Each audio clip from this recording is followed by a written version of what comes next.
Wherever you go, whatever you do, throw a little at it. Omax, Vest and Briefs. பிப்ரவரி மாத இறுதியில் யாரும் எதிர்பார்க்காத ஒரு காலை பொழுதில் ஈரான் மீது அமெரிக்காவும் இஸ்ரேலும் தாக்குதலை தொடங்கின. அவ்வளவுதான், கச்சா எண்ணெய் விலை விண்ணை முட்டத் தொடங்கிவிட்டது. இது போதாதென்று ஹோர்முஸ் ஜலசந்தியையும் ஈரான் மூடிவிடவே கச்சா எண்ணெய் விலை ராக்கெட் வேகத்தில் உயரத் தொடங்கியது.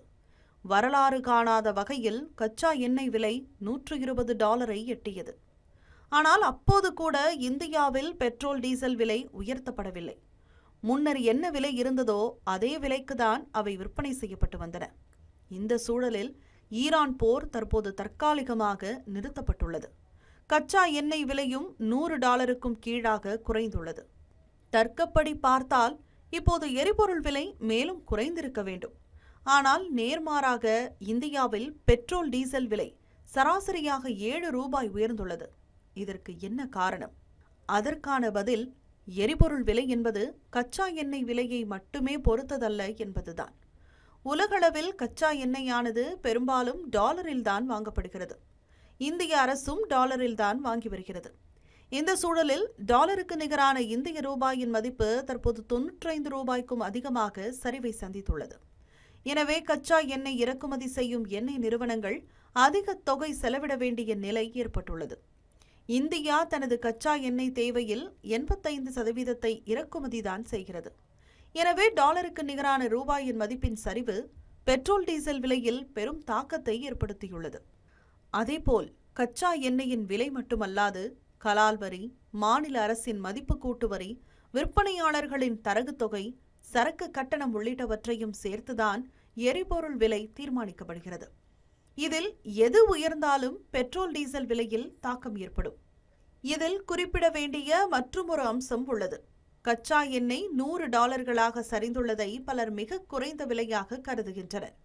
முந்தைய விலையான $120 ஒப்பிடுகையில் வேண்டுமானால் அது குறைந்த விலையாக தோன்றலாம். ஆனால் முந்தைய ஆண்டுகளுடன் ஒப்பிடும்போது இந்த விலை மிகவும் அதிகமானதுதான். குறிப்பாக இந்தியாவை போன்ற எண்ணெய் இறக்குமதி செய்யும் நாட்டிற்கு $100 என்பது மிகப்பெரிய விலையாகும். எனவே எண்ணெய் நிறுவனங்கள் இன்னமும் கூட அதிக விலை கொடுத்துதான் கச்சா எண்ணெயை வாங்கி வருகின்றன. ஈரான் போர் உச்சத்தில் இருந்த நேரத்தில் இந்திய எண்ணெய் நிறுவனங்கள் சிறிதளவு விலையை உயர்த்தி இருக்கலாம். ஆனால் அவை அப்படி செய்யவில்லை. இனியும் நஷ்டத்தை சமாளிக்க முடியாது என்பதால் அவை தற்போது விலையை சற்று உயர்த்த வேண்டிய கட்டாயத்திற்கு தள்ளப்பட்டுள்ளன. உலகின் பிற நாடுகளுடன் ஒப்பிடும்போது இந்த விலை உயர்வு மிகவும் குறைவுதான் என்பதையும் நாம் கவனிக்க வேண்டியுள்ளது. ஈரான் போர் எதிரொலியாக மியான்மரில் 120%, மலேசியாவில் 56%, பாகிஸ்தானில் 55% எரிபொருள் விலை உயர்த்தப்பட்டுள்ளது குறிப்பிடத்தக்கது. தற்போது கூட அமெரிக்கா ஈரான் இடையேயான போர் முடிவுக்கு வந்துவிடவில்லை. எந்த நேரத்தில் வேண்டுமானாலும் அந்நாடுகளுக்கிடையே மீண்டும் போர் மூளும் சூழல் உள்ளது.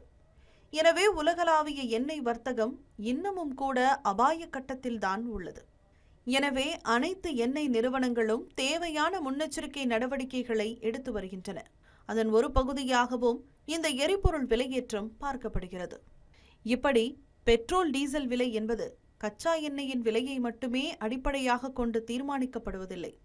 வரி விதிப்பு, நாணய மதிப்பின் ஏற்ற இறக்கம், சர்வதேச விநியோக சங்கிலியில் நிலவும் நிச்சயமற்ற தன்மை என அதற்கு 1000 காரணங்கள் உள்ளன.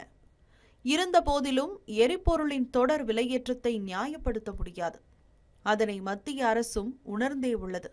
அதன் காரணமாகத்தான் விலையேற்றத்தை கட்டுப்படுத்தவும் பொதுமக்கள் பாதிக்கப்படுவதை தடுக்கவும் தேவையான நடவடிக்கைகளை மத்திய அரசு தொடர்ந்து எடுத்து வருகிறது. அதற்கான ஆலோசனைகளையும் தொடர்ந்து மேற்கொண்டு வருகிறது.